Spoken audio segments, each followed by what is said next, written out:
Welcome to Through the Trauma podcast. My name is Amber Larkins, published photographer, storytelling expert, visual artist, entrepreneur, speaker, and coach.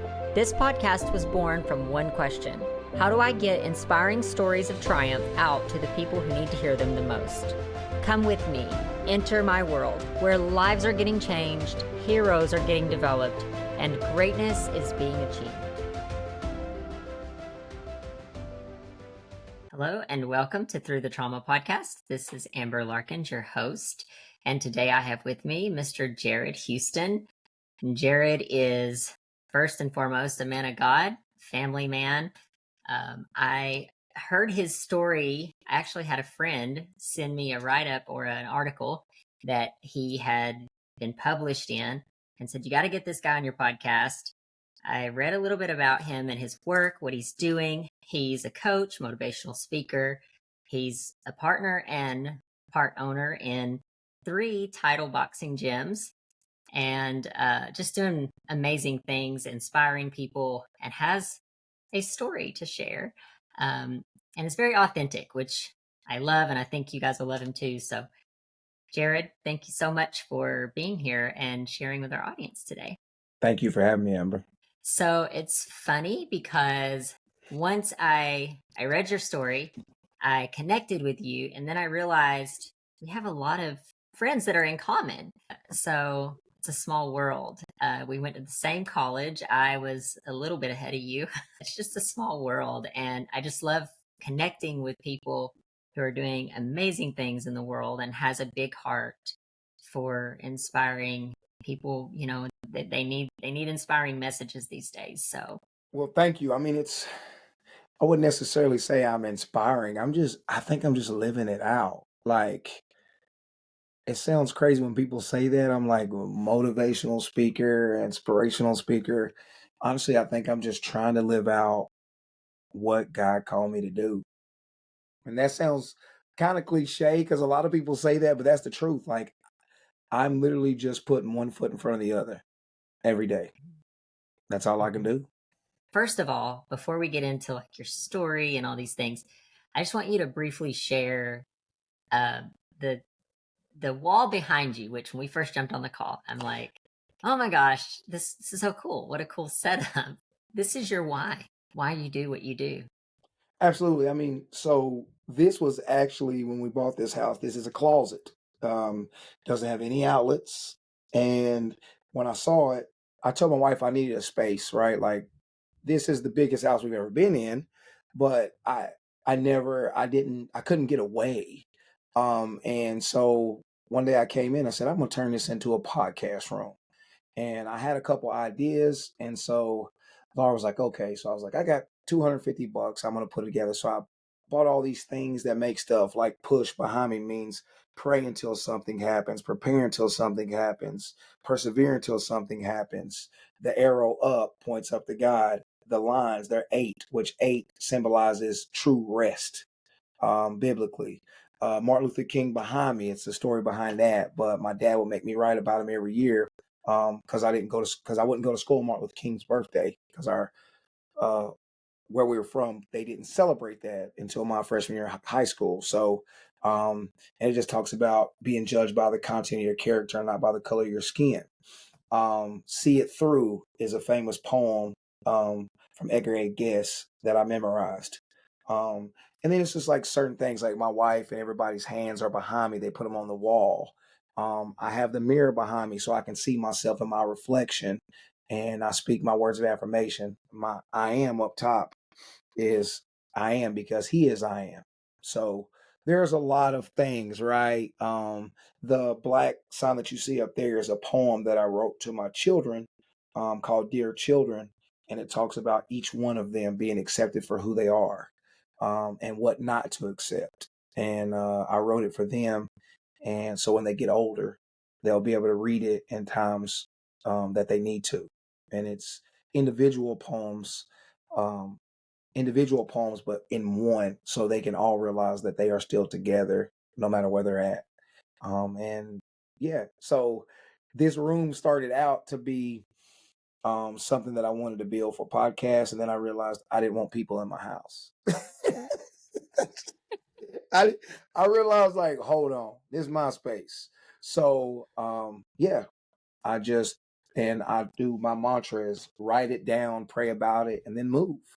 And so I have that on the wall, and I have my collectibles. I collect coffee, antique coffee cups, and which is a weird thing, but I love coffee. It's so weird. But my wife can't stand it because I always like try to mix coffee grains, and she's like, "You think you're a barista? I'm not. I'm just mixing a bunch of different coffee beans." Trying to get different flavors, but that's neither here nor there. That's another one. And then my this one right here is "Don't Let Your Nerve Desert You" is another poem by Edgar A. Guest that I love, and it's one thing that I always do is hustle, because that's how I became one of the owners or partners of the gym. Was honestly, I was homeless during the time, and I worked my way up in sweat equity. They offered me ownership because of what I had done for the gym, and that's how I got into this ownership position. So yeah. This was my next question. I was actually going to ask you. It's like you're very thought provoked in everything that you've done on this wall, which I find extremely motivating. I'm like so jealous. I want this wall now. I'm like, I need to create this in my office. In your opinion, where does that kind of come from? Do you think that's something that's innate in everybody, or do you think it's something that life experiences push us into, or the way we were I think raised? I think all the above, right? Like my parents always pushed me to to be cerebral, to think outside the box, but also it's very intentional because of what the voice that people try to compress, what they try to shut down. Um and that's why I try to be. And but people want to know. It's like a person with tattoos, right? Like everything has to mean everything, right? Um, I try to make a lot of things that I do make sense for me as reminders because it is so easy to forget where you came from. It's so easy to forget about who you are because the money you make, or flying on private jets and working and flying with famous people. It's easy to start to think their gifts are your gifts. So I these are all not just it's not just a collaboration of things that I remember. It's also things to keep me grounded. It's Mhm, also things to keep me grounded, right? mhm, Um, so yeah, I do think it's innate. I think it's in everybody. I just think that we get so used to hearing what other people think we should do, um, that we start to believe that. And that's honestly it's where I'm at right now. I've been battling that. Um, I've been battling the true belief in what I can do and who I am for a long time. And I think it is because a lot of the trauma, because you're a product of your environment, right? It's a reason why we went to the same. Well, I finished up at Tennessee Tech. It's the same reason why we're from the same university. I played football. I had degrees, and like published books. But it's a reason why you hadn't heard of me. It's because I was a knucklehead, right? I was not the best student. I wasn't the best. I didn't do what they said I should do. But during that time, I was working out those things to try to figure out what I should do, but I was also knowingly inside of me, knowing that just because they're telling me what I should do doesn't mean that's what I should do. When I knew, right? Like everybody says, Jared, you should just be a good trainer. You should do this. And I'm like that's why I stopped talking to people. Like, what do you mean? I should just because you think I'm good at something, that doesn't mean that I should do it, right? I feel like your gifts, even a gift, because God gives someone a few, but I feel like your gifts open up doors to other things. But in this world, people will tell you you have to focus on one thing. That is such a lie.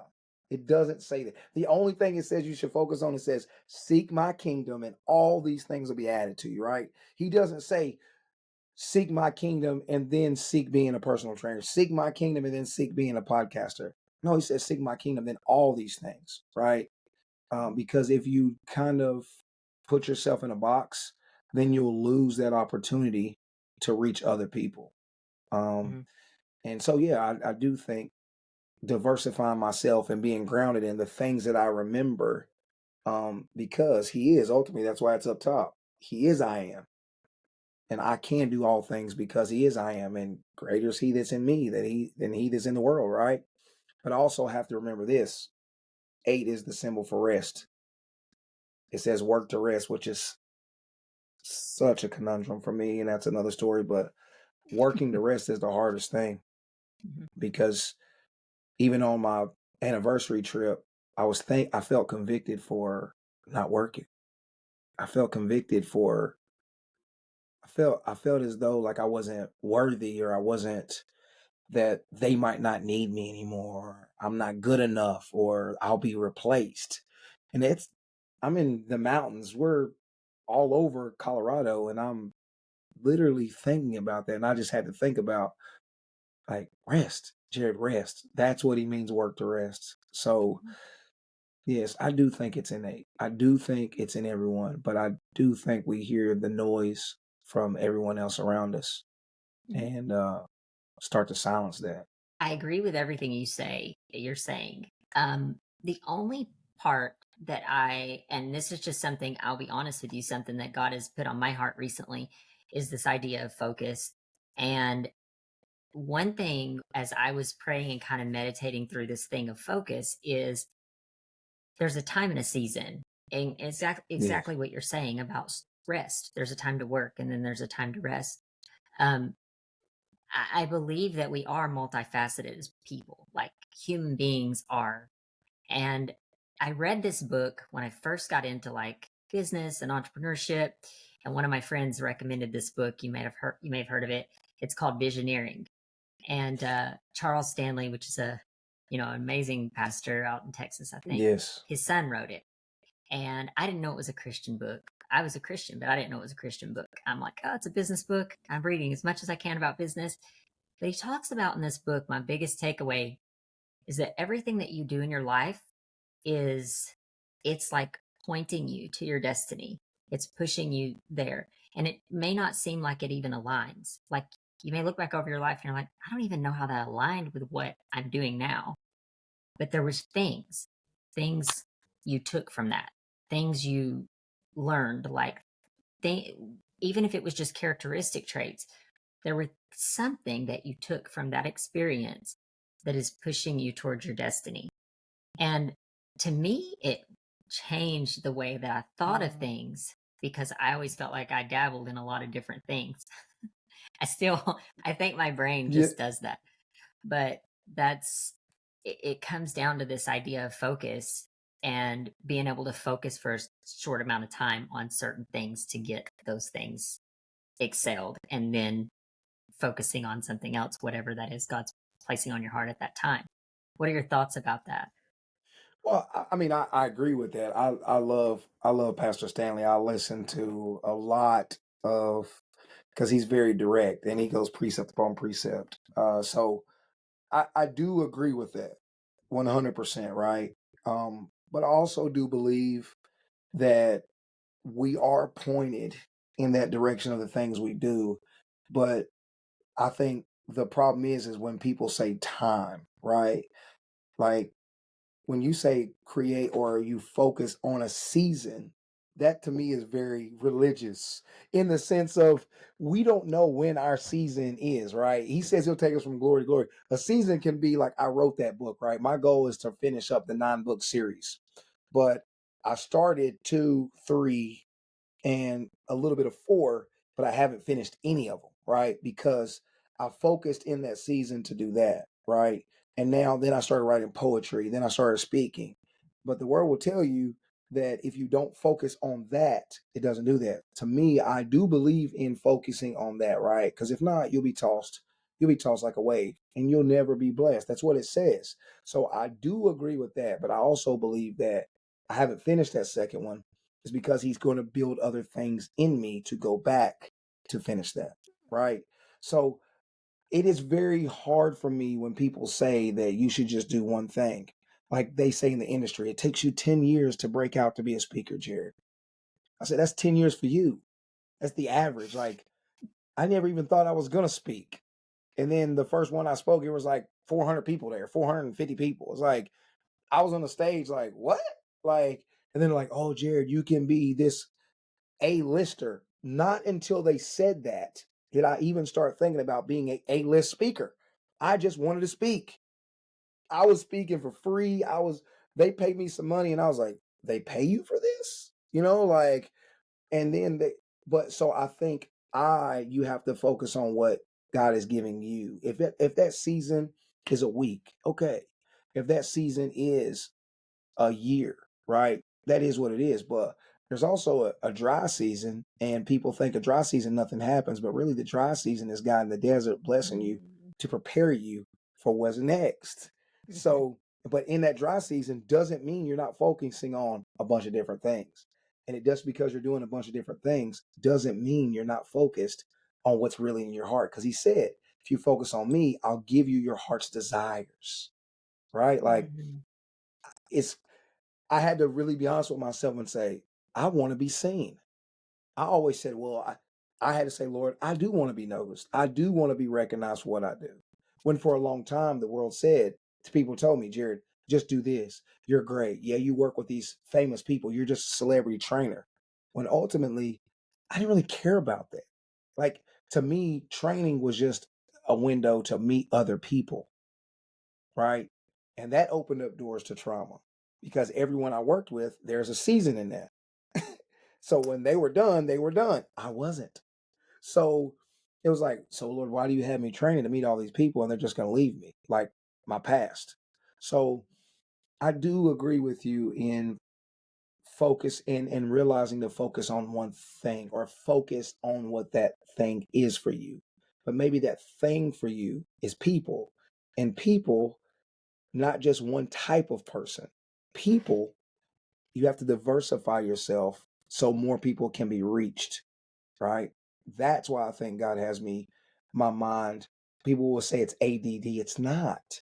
It's not. God made us this way, right? He made us to where I'm writing this book, but I'm also sending this memo and writing this poem as I'm thinking about writing this book. That he did. It wasn't Okay. an accident. It was intentional. He knows Okay. every hair on our head. So Mhm. why would they tell me that I need to focus on one thing when God said, Jarrod, this is what you're going to do. This is what you're going to do. Mhm. And I'm like, well, Lord, I I started to quantify like, well, I'm not making any money, so then I'll switch to something else. I'm not seeing any traction there, so I'll switch. So now I'm just like, I don't care what they say. I don't care. Quick story. I went with a walk with a very known guy. I respect him as a mentor. And I respect him. And we were walking and I just wanted to kind of talk to him about some things. And he's part owner in a soccer team. He is he raises a lot of money. He is like crowdfund share. He does a lot of great things. And after my walk, I sat in the car and I literally looked at the steering wheel and I said, eat the meat and throw away the bone. And I said it out loud. And I literally sat there and I was like, what did I just say? The whole time he told me what I needed to do. Mm. What Why does someone feel like they need to tell you what you should do? They don't know you. He knows the highlight of me. He knows the things that I've helped him reach, right? Because of what God's given me. He doesn't know what I need to do. He Mhm. doesn't. So instead of getting angry at him, it just really solidified in me like, okay, God, thank you. I might not see the fruit of what I'm doing right now, but for someone else to say, hey, Jared, this is what you need to do, doesn't mean that's from God. Like, yes, he works in threes and he confirms, but just because someone is telling you what you need to do doesn't mean it might just be beneficial for them. Right. So Mhm. um once again, I kind of digress, but you are Yeah. right. I Mhm. believe in focusing on a certain thing. But if the focus is people, if the focus is the heart, then you might be doing 20 different things at a time. He said you do too many things. And I said, man, I appreciate you. And I hugged him and I still appreciate him. He don't know what the hell I'm doing. Like, hey, with all due respect, just because they don't see it financially in the books, just because they don't see me driving the nice cars, just because they don't see those things, they don't know what I'm doing. It's not for the financial gain. It's not for the fame. It is for the people. And I have to get back grounded, and I had to reground myself and say, all right, Lord, those things will come. But I am doing this because it's the heart. It is the people. And so yeah, to get to that is like that's hard. It's hard. Yeah. Because he said, Jarrod, you're gonna be 40. And I took that as an insult at first, but now I laugh because I am gonna be 40 when nobody thought I'd be here. I didn't even think I'd be here. I mean, heck, I'm with Amber talking on a podcast from an article that she read about me in Tennessee Tech, where I almost got kicked out of school at least 5 times. Right? They put me on the second page. When I opened that up, I said, "What?" Like I didn't even know. Like I didn't even know it was published. You were the one of the first people to let me know. And then my mother, they sent it to my mom's address. That tells you how long that I've been disconnected from Tennessee Tech. I didn't even know. I just Mhm. thought it was some people asking me questions. I said a bunch of stuff and then now it's posted. Right? Like I was like, uh-oh, probably shouldn't have said that. But yeah, like I say, I'm sorry. I love to talk, so you're gonna have to tell me to shut up, like my wife does. You just You're have to look good. at me like No. you just have to look at me. I'm good. No, Um, I'm gonna let you yeah, go because I yeah. like what you're saying. You actually describe so this one of the reasons I love doing the podcast. I did not expect this when I started doing this podcast, but I learn so much from just listening to people. And you just described something, where it's so funny because I think this is where we have to really be in tune with God and knowing like exactly what you said. Like, what is it that God wants me to do? Not what other people are telling me I should do, and not trying to get validation or trying to get approval from what these other people are saying, but to actually just get alone with God and say, what is it you are telling me to do? But what's funny is this is something that I've really been thinking about a lot with the focus. And I do believe that that God has been speaking that to me about focus.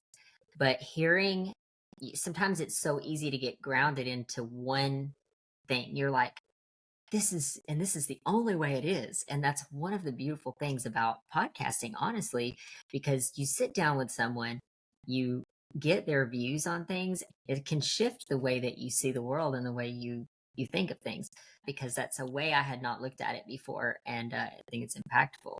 As far as the article and things go, it's I don't believe in happenstance. I believe things happen for a reason, and you did that article. You have no idea the amount of people that you've probably impacted through that article and that you'll continue to impact.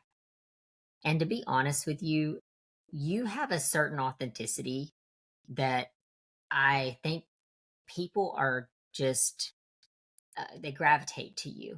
That authenticity, I often say this, I think we lack that in today's culture.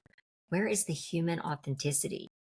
It's refreshing when you meet someone that's like that. And I believe that's you. I do want you to share just a little bit about where you come from. I know you've alluded to this a little bit, like you got in trouble in school. You couldn't believe that you're still here. What was that journey like? Man, where do I start? I mean, when you ask about the journey, it's like, and I'll ask you this: what do you want me to talk about? Because there are things like even that I wrote in my book that people think aren't real. And my brother called me and said, "Man, I appreciate you. I wish I was like you. I wish I could say this." Um, because ultimately, I guess I would say the trauma that I went through was kind of like the chained elephant syndrome. Do you know what that is? Where you train them to where take the chain off and they don't move And they anymore. don't They move stay because they've been within in their prison for so they stay in the same place. That's where I was, right? Through the sexual abuse, through the physical abuse that I saw in my house, through the verbal abuse, through all those things. And you think that you're actually, when the chain is off, you can see it's off, but you're still frozen and you're moving physically. You're moving, your scenery around you is moving, but you're still imprisoned to that chain. And I think that's when you ask me about trauma, I'm still understanding what trauma is. because people will say, you tell you what trauma is, right? It truly is not just an adjective. I think I think it's a noun as well. It is a person, it is a place, it is a thing, because all of those things in trauma are triggers, right? Like, I had a trigger yesterday. I was in the boxing ring with a client and I had a trigger and he thought I was mad at him, but I wasn't. I was like, no, I'm not mad. I wasn't hitting him, or like we weren't fighting, but I was just like, man, like that, I'm in a rough spot. And he was like, man, I understand. And then we kind of connected. So when you say the trauma, where? Like, because I want to be strategic in this, that it just doesn't want to be a journal of bad things that happen, right? I want to be able to be thoughtful, um and explain why, not necessarily why these things happen, because I'm still trying to go through those things, but what it is that you want, so I can direct the path, and then we walk together in that, right? Walk Mhm. together in that trauma, because I don't know. So help me with that, Amber. What Yeah. trauma? Where are you wanting me to go? Yeah.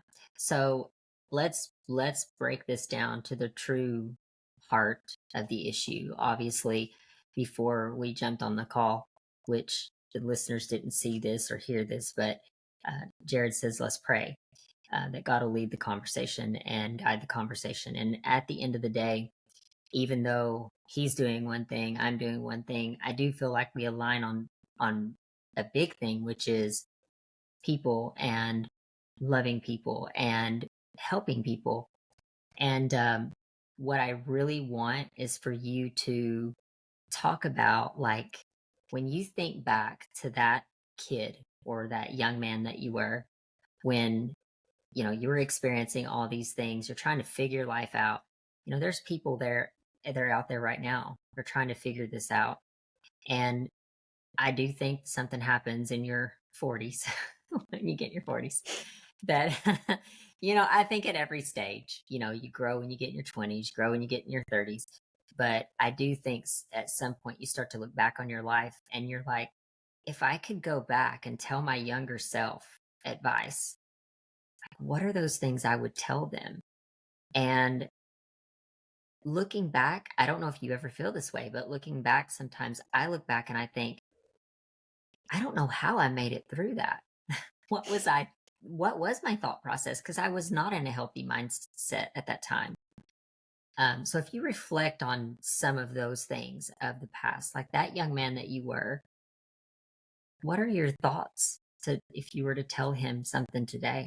If I were to go back to that, standing on that little bridge, right, where I would have jumped and probably broke my neck and probably drowned in that little creek of Mossy Creek, I would have jumped. Hmm. Now I would have jumped. People don't really, people truly don't know. Like, everybody handles things differently, right? Like, people will tell you how you should grow. Therapists will tell you the stages of healing, right? It's like in AA, it's the steps to sobriety. But nobody truly knows what sexual abuse, what physical abuse, what verbal abuse, what racism, what things at a young age will do to you. Mm. Um, but then they want to reprimand you at an older age for not having the wherewithal or the maturity to control that, right? Um, and a lot of people will make an excuse and say, um, a lot of people will make an excuse for you. And I've never made an excuse for myself. But Mm. looking back at that, I would have jumped because um, I had to get to this point. But glory be to God, I didn't, because I understand that it sometimes takes going through hell to get to heaven, and for Mm. you to really kind of lead people. I've never truly been a good friend, because everyone that was around me, besides my brothers, besides family, I felt like was after me, or there was a motive. So I will help anyone, but I guard my heart. And that bothers a lot of people. Um, And so to go through years, we'll say I told my wife or I told my mother when I was 30 years old, on my 30th birthday, I told her that I had been sexually abused. And it took me that long to tell her. So to have my brothers, to have my sister, knowing that we had been through similar things together and none of us talk about it, and to cover it up with sports, to cover it up with school, to cover it up with holding doors and smiles and yes ma'ams and no ma'ams, um, and then just to leave, to be out on your own and to not know, it was worth the jump then. But now I realize, like I say, thank God that I didn't, because other people I know struggle with the same things. But I can't help anyone until I've helped it, because I have to help myself. So Just to clarify, when you say you would have jumped, you were having suicidal ideations at this point and you were wanting to jump off this bridge and kill yourself? no, 10 years old, I was standing on a bridge. In my book, I talk about I was driving around. Well, we had a route called the Jennings route that we ran. And I started to run it, and I stood up on a bridge, and my older brother, who's just 11 months older than me, randomly was riding a bicycle by me and was like, this, I told him years ago, was like, Chauncey, you don't know you stopped me from jumping. And he was like, he just brushed it off, but he didn't know. I was literally standing up on that little small bridge over Mossy Creek wanting to jump. And I did not know why, because I had a bunch of feelings inside of me that I couldn't understand. I didn't know why that the sexual abuse was happening, but I didn't know if it was right, but it was just happening. So it just becomes a part of your life. The abuse at home for my dad and my mom, where they were always arguing, and my dad physically abused my mom, where we saw that. I thought that was just a way of life. It was very combative in the household. And the verbal abuse, because everybody is upset because they're all there. So you're learning to kind of console yourself within pain, and that pain becomes real. And when you get out on your own, instead of letting that scab heal, when things start to feel like they're doing right, it's called self-sabotage. You start to open up that scab because it feels better. So when people start to get close, you sabotage it because you think that they're up to something, because the people that are closest to you have hurt you. The people that your mother and father trusted hurt you, or you see the people that are supposed to love each other hurt each other, right? Your mother and your father, right? So that's all you know. Like that's all you know. And but then when you start to get older, you get out and you go new places, and I'm the rambunctious, I'm the aggressive. They only see that and they don't know. So they don't ask why. So now not only do you have people pointing the finger at you because they're saying, hey, you're the bad guy, they're not asking you why. So now you still are trying to internalize it, and you're fighting that within yourself. So you know it's wrong because you're getting older, but you can't control it because you're emotionally immature. Hmm. And so now you start to combat that with what's easy: drugs, alcohol, sex. So, and then you're fighting those things, and it just becomes a rated R movie. And that's what I tell everybody: rated R movies sell more than anything else. It's the truth. People don't just want to hear a feel good story, right? Without violence, without sex, they don't, it's just, it, it, it doesn't sell. That's why the heroic story always has. It's the same heroic story in every movie, right? That's why the movies that have that same plot and twist are successful. The ones that come out that tell the truth, or that are real, don't do as well, because people, news isn't news unless it's got bad stuff in it. That's why everything in the media is so negative, right? Because people are attracted to that. The world is attracted to that. So, um, yeah, it's still an everyday process, because there are still triggers. There are still things of places that I go, of scents that I scent, literally aromas that I will smell, of people's reactions that I feel, that hit me here. The difference is that when I was a child, I did childish things. Now I'm becoming a man. Doesn't mean I still don't have those childish responses, but I am becoming better. God's allowing me to internalize those and say, hey, that's not the same feeling. So you can get off that bridge. Have you gone through therapy? I fired every one This of them. Fired every one of them. Fired them. this Fired is them. this thought process that you have. I mean, I think it's something that God has instilled in you. I feel like you just went deep into why, like the reason why, which I'm a big proponent. Like, ask why. Why are we doing anything? Why do we do what we do? And I think that that's a hard thing, especially when you're young, and you're not mature in your mind or your mindset, and you can't really ask why. You're just a kid, so you're just manifesting these ways and doing these things. But you just went deep into the why. Did you sit alone with God to figure these things out, or was it life experiences? Life experiences. I sat alone with God. I sat alone trying to avoid God. I sat alone hating God. I sat alone hating people. I sat alone hating myself. And it all came back to thank you, Lord. And that's every day because that's the practice, right? Like it's like working out. You lift weights, you get muscle. You don't, you get fat, you get soft.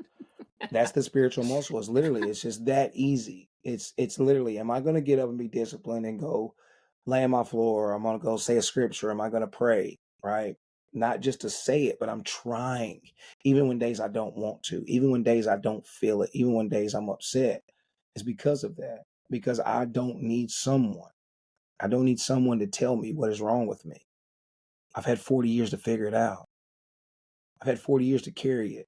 I've had 40 years to think about it. I've had every single day to think about the things that I've done wrong, of every woman that I've wronged, or every bottle that I've drank, right? Or every fight that I've been in, right? Or every person that I see now that says, "Jarrod, man, if you can change, I can change." And it's supposed to be positive, but I take it as negative because they threw me away.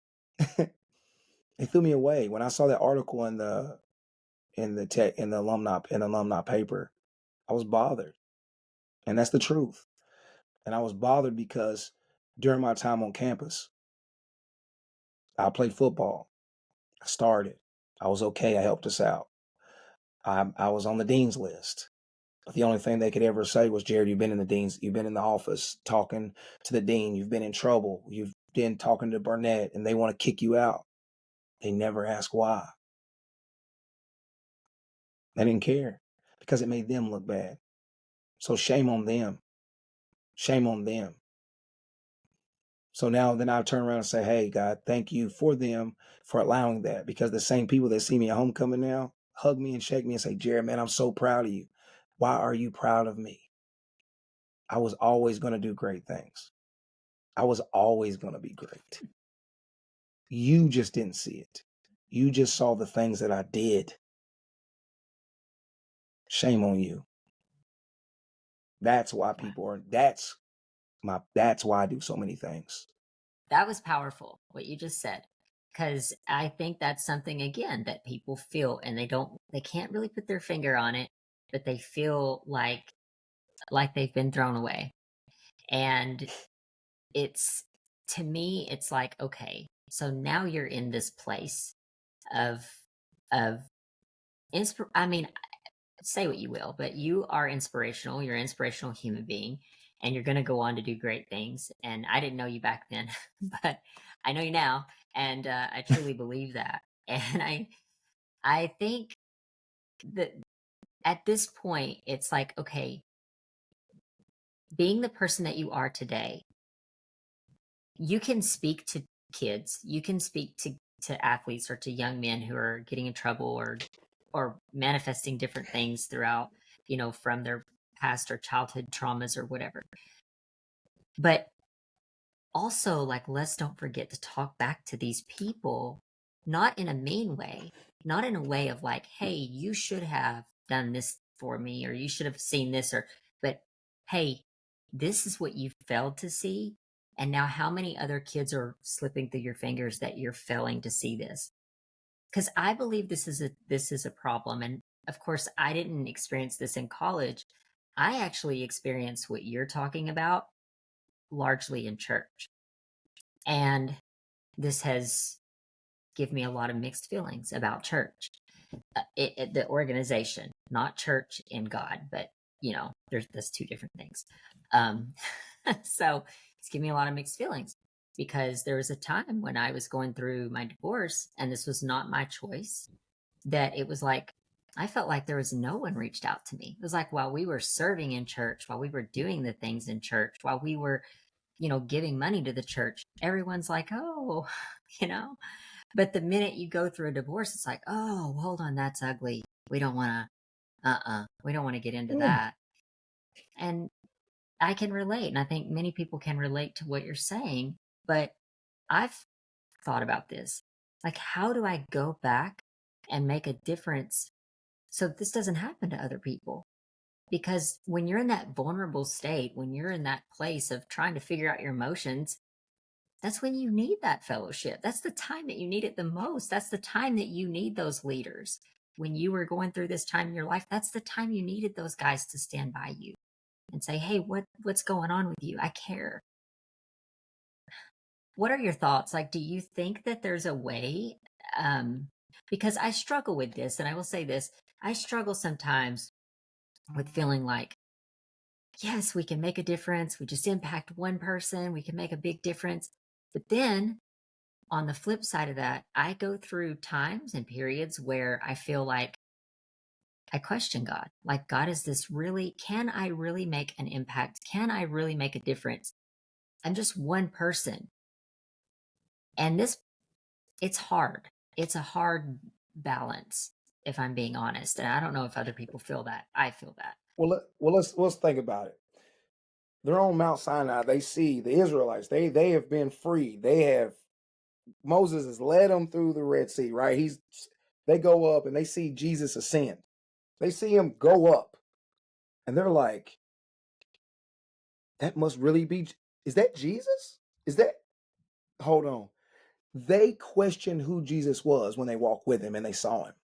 I don't think you're a true Christian unless you actually question who God is. I don't. I honestly think the problem with church is like you said, it's the religion, right? It's like the church I go to. I love the church. It is spirit led, but within that church, you know what I'm saying? You could find your group, you can do all those things. It's a bunch of the same people that are together. That's it. But at the same time, the church reaches out and they go help and they do the things that God said is doing. That's serve. Serving is a multitude of things, right? Like this is serving what we're doing right now. He is here right now in the presence of because we're doing this. I went to the same thing as church. I don't believe in the church. I believe in the body of the church. That's who the church is us right now. Those are the same people that are going through the same things, are just afraid to say it. So he says, even at your weakest, I am the strongest. So a lot of those people are acting strong when really you were the strongest because you knew, even going through a divorce, you felt left out. You felt like you were put on an island because they didn't want to handle that. When that's who God Mm, came to do. That's who God came to talk to, right? I had to come to a point in time in my life where some things were happening that I didn't agree with my brother. And I told him. And because he was like, Jarrod, I don't feel, and I told him, I said, man, regardless if I agree with you or not, I love you. I don't even know what's going on. I don't care what you're doing. I'm going to pray that you're doing the right thing. I'm going to plead the blood over you. And I'm going to try my best because I know I'm struggling, but I don't care because you're my brother. That's who Jesus is. That's what the body of the church is. That's what the body is, right? Because it says if you could judge them, not just it says judging by the fruit, but if you're judging everyone, you'll be judged by the same measure. So those same people that were there, guarantee you, if you look back, those are some of the same people that you've been there for. You've been there for. So it is very hard for me to sit here and say that I never doubted who God was, because that's a lie. I doubt every day. Every day I doubt. I doubt, I'm like, Lord, am I worthy of this? Can I do this? But that's the difference between fear and faith, right? Is walking towards fear is faith. Walking towards doubt is faith. I don't know. I question the new job that I'm trying to work on, this new things that I'm working on. Is this book going to sell? That's all doubts. But I still do it. People that said I shouldn't do it. I still did it. People that said I should focus on, I still did it. That's the difference. Faith is not knowing. Like, right? Like, and also So true. faith is forgiveness. Faith is Mhm. forgiveness. Faith is Mhm. forgiveness. I forgive those that hurt me. And people get mad, like, Jared, how can you do that? Right? Because I know that every sin is the same, right? Stealing something and killing someone is the same. People gonna say that. Homosexuality, cheating on your wife is the same. I don't think that you're a true believer unless you doubt. And the people that tell you that are the people that are wallflowers, are the people that are sitting by the sidelines and the ones that don't want to get their hands dirty. They're the ones that look at people like me and say, "Hey, he's a good one now." You know what I'm saying? But then when I was still doing the thing, when I was in truly in the world, right? I was not just living in the world, I was of the world. Um, and there's times I backslide. There's times that I think about drinking a bottle because I love the feeling when I was drunk. Like I love the feeling when I was high because it just did that. People won't admit that, right? Like that's why sin was fun. If people say sin wasn't fun, then it wouldn't be there. Yeah. It would just be a perfect world. Like I had fun sinning. Like just to be honest, that's why I struggle Mhm. with it still. But I think that's the heart. That I think that's the part of not just spiritual maturity. I think that's the part of being able to literally eat the meat and throw away the bone and listen to what people say and really digest what they say that's good for you and that is from the spirit and that is from God because you know that we all know that we have the helper in us, but we just want to be led by what they think, right? And I think that's the struggle. I think that's why it's so hard for me. People don't know. It took me 8 years to go back to Tennessee Tech. 8 years. Like you say, there's no happenstance. There's a reason why you saw that. There's a reason why we connected. But I think those 8 years allow me not just it wasn't Tennessee Tech's fault. It's when it says bad company corrupts good people. It's the body that you're around because you're comfortable, because they think like you, they do the things that you do, and they say the things that you say. It's that when you have that one person that comes in and mixes up the puzzle, they don't appreciate. That's so who's really wrong? Right? Like who's really wrong? And I think I was willing to do that. I think I was willing to admit when I was wrong. Right? I think I was willing to admit that. And now it's it's socially accepted. Right? Like I talk about those things, and I'm not celebrating sin. I'm not celebrating drugs and alcohol. I'm not celebrating sex with outside of marriage. I'm not. But I know that those are the things I have to stand for. But I didn't need you to hold that against me. Like I know Right. what I have to say. Like I deal with it. Like you deal with those things every day. Like when you were going through divorce, you dealt with those things every day. You didn't need someone else to tell you, "Hey, Amber, I'm here for you." Like, man, get out of my face, man. Like you just want to know what's going on. like you still you like being there is just support. You know what I'm saying? Like Mhm. let's just be Yeah. real. Like people want to know what's going on so they can have news to feed. Like they want to fuel it. Mhm. They don't want to be there because if people want to be there, they'll be like my wife. Sometimes we just in the same room and I just need her. I don't she don't need to say Mhm. anything. She don't need to do anything. She just needs to be there. Yeah. Jared, I don't know what you're thinking. I don't know what you're going through. I'm not black, Jared. I'm not been through what you've been through, but I'm just here. That's the difference. That's who God is. That's when he said the rocks will cry out. That's who we are. That's when you find that person. That's when growth is. And he said, and I'm done. He said, 1,000 stand outside, but there's only one upright. That's what you feel in that church. 1,000 people say Jesus Christ. 1,000 people will pray out loud. 1,000 people will pray in the spirit. But he said there was only one upright. Lord, help me be the one upright person. Because I Yeah. know I struggled today. I struggled today. I wanted to quit work. I wanted to walk out and tell everybody to kiss everything on my backside, but I didn't. but I didn't. But I didn't. Yeah. And I think it's funny because um it's very funny because people that get celebrated, especially at our university and things, are people that are doing the so-called great things, right? Because they are seen in the fame wise, financially, socio-economically growing the ladder or different ways.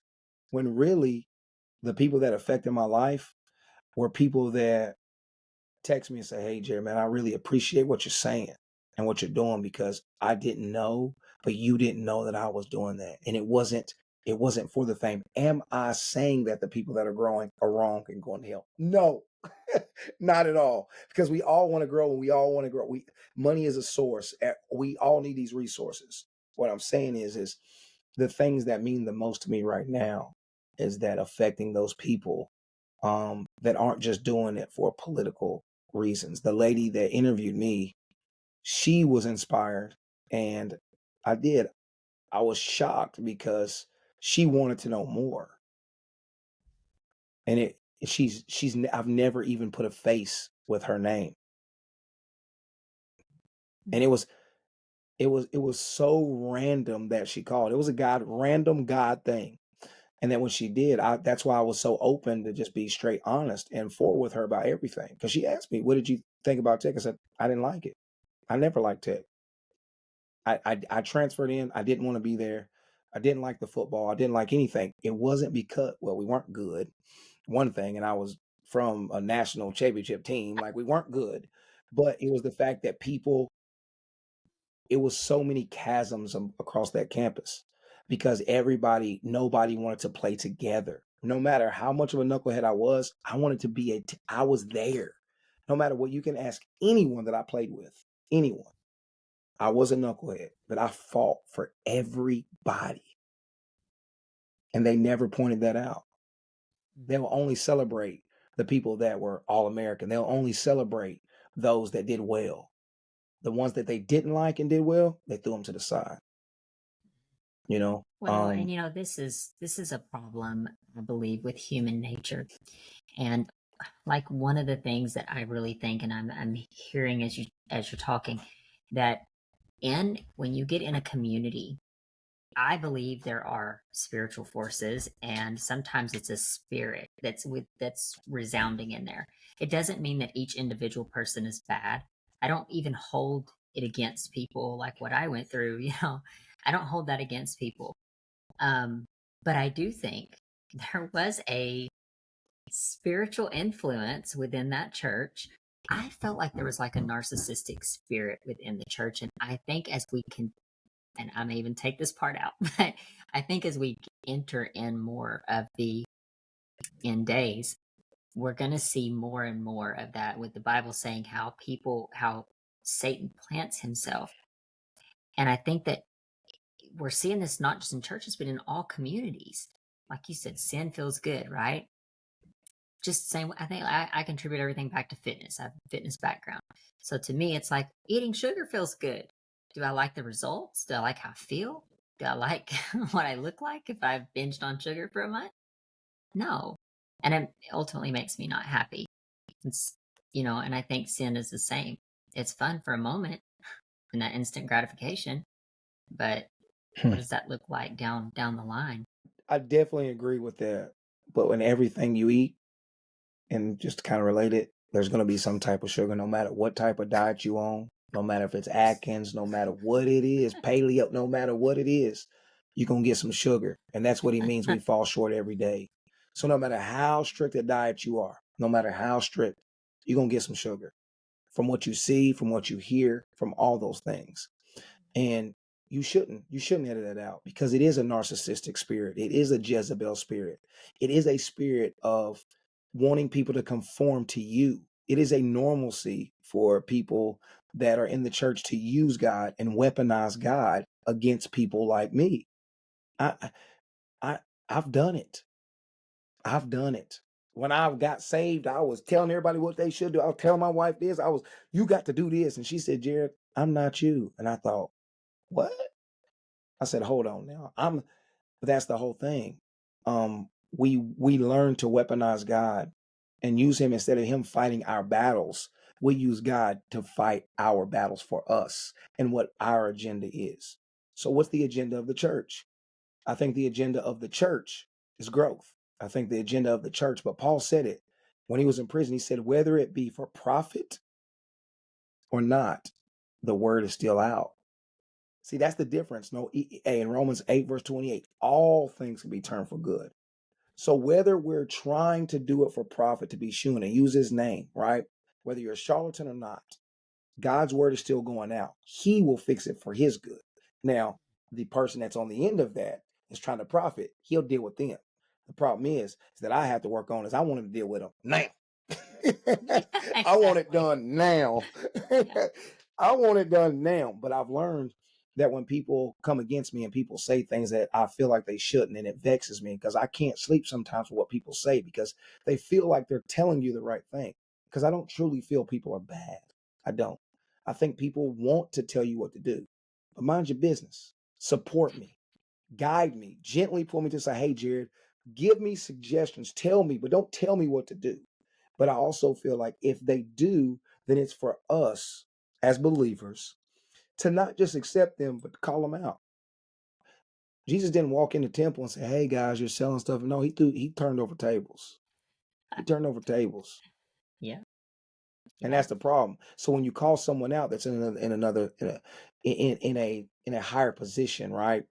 In the church, then they will try to say that you're blasphemous. They'll try to say that you're speaking about God. No, no, no, no, no, no, no, no. He says in First John, you don't need a pastor, you don't need a preacher. Now, don't despise the gathering because that's where the miracles happen. But he says, greater's in me. He's in me.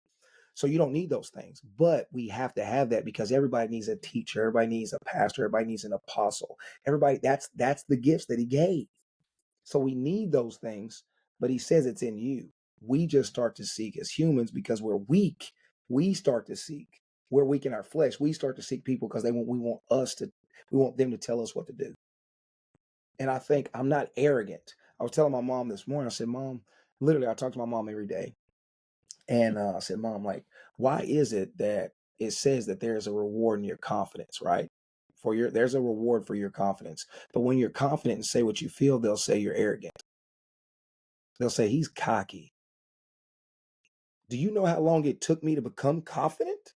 And you're going to try to bash me down with your words and call me arrogant? Like when you started to feel good about your move through the divorce and you started to really feel who you were, because you have to deal with it every day, right? You still deal with that.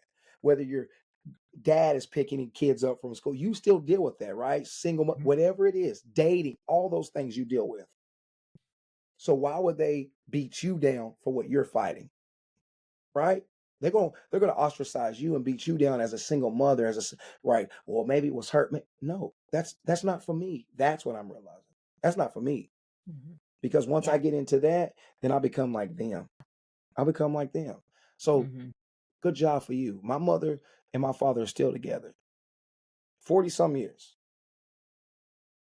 My dad was cheating, everything. He took me with him when he was cheating on my mom. He abused my mom, and my mom taught me what love can cover a multitude of sin. She loved that man for so long. When I wanted to kick him off a roof, off a building, she loved him so long that now he's here. They just left. That we love on him because they love and grew together because they grew closer to Christ. Now, do they still struggle? Yeah. But I think that's who God is. I think people want Mhm. you to be what they think you should be in Christ. Mhm. Or they have an I was the same ulterior, crazy person. but Yeah, they absolutely have an they have ulterior an motive. ulterior motive. Yeah. Yeah, they want to shape you, right? They're all shift shapers. They want to shape you to where To it benefits and benefit makes them them. comfortable. Yep. Yeah. Yep. Hey, I'm here to tell you, I don't care. Like I I don't care anymore. I don't. Mhm. So I'm definitely thankful for tech. I'm definitely thankful for this opportunity. And I say the takeaway of this is be honest because it's not going lying to someone or not telling is the same as lying. Mhm. They have to know that. But I think we're afraid because he said you'll be mocked and ridiculed. You'll be mocked and ridiculed, right? There's many times I'll put a post out and I'm like, dang, I want God to know that I'm doing this for his glory or what if somebody says this? And I'm like, hold on, hold on, hold on. God don't need me. He don't need me. He wants me, but he don't need me. So why am I overthinking what I think someone else is going to think about me, right? The takeaway for me is you have to be honest. Honesty hurts. No matter your trauma, no matter your struggle, um, no matter the pain you feel, it's real. Whether you did it, whether you caused it, whether you're a part of it. That's how you're saved. You're saved by your confession. You're saved by your testimony. And a lot of people don't want to hear your testimony because it doesn't benefit them, or it's not coming from a famous musician, or it's not coming from someone that can help sell tickets. But that's how you affect that one. Amber, you affected me today.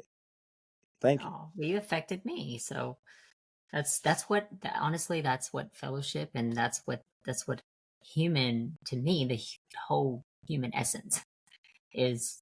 We're here to affect each other, as humans, and to help others grow in whatever that looks like. And I appreciate everything that you're doing. You have a very kind of different outlook on some things, but I agree with you on a lot of those things, and I'm glad we were able to kind of tap into some of that. And I really believe this episode will help a lot of people. So with that being said, I want to ask you, like, tell us the name of your book. We will put this in the show notes, of course, but I want to know how I can get my hands on a copy of your book. Yeah. Um, So the first book is called Nothing Concealed. It is a memoir where it talks about sexual abuse. It talks about it's real, raw, unpretentious. It's straightforward from ages from 4 till 10 years old. And like I say, you can find it on Amazon, Barnes and Noble. There are a couple different platforms, but then the new one is called 555 Self Development. Right? It is it's the things that I try to do daily. It's a 15-minute process that I do. I do 5 minutes of gratefulness and thankfulness, where I'm thanking God for where I am, what I have, to just reflect, and then 5 minutes to where some people pray. I pray in the spirit, um, and then the last 5 minutes is where I try to be still and listen. That's the hardest part. But they're also within that, it's 21 days. It's a small book. I wouldn't even say it's a book, it's a pamphlet pretty much. But it's things that I struggle with. And it was things that I struggle with and how I overcome them. And it has writing lessons with them that you write down and things so you can just try to develop, yourself, right? It's not necessarily a self-help book. It is a way for you to truly see who you are and a reflection of who you are. And that's what I started doing. I started writing. And I think that's why I was motivated to write these poems about racism and about my marriage and about love and about things that I've been through. And that's one thing that I didn't know that I could do. And I still don't know if I'm good at it. I just do it. mhm. So yeah, I think all those, they're Amazon, Barnes and Noble. There's a couple different other platforms, but that's one thing that I always said I wouldn't do. It's so weird. Is yes, I'm an author and I'm super thankful, but I've never really talked about it because I write them just like when I do my posts and I'm done from Instagram. I'm not writing them for anybody else. I'm genuinely doing those for me. And that might sound arrogant, but I used to try to do it because I thought it sounded good for other people, and I don't get as much traction because of that. But I don't care because it's about me healing and trying to heal in front of the world. If you heal in quiet, then everybody's going to ask you how you did it and they won't believe you. But if you heal in public, they will ask you and they will follow you. And that a movement is what we're starting. This is a movement. This is a movement. This is awesome. I know you're going to do big things. I can't wait to see where God excels you, and and what who you're going to help, and the impact you're going to make. And I love the opportunity of being able to partner with people who are making impact, whether that's like just us partnering on the podcast or doing something big, making a movement. I don't know.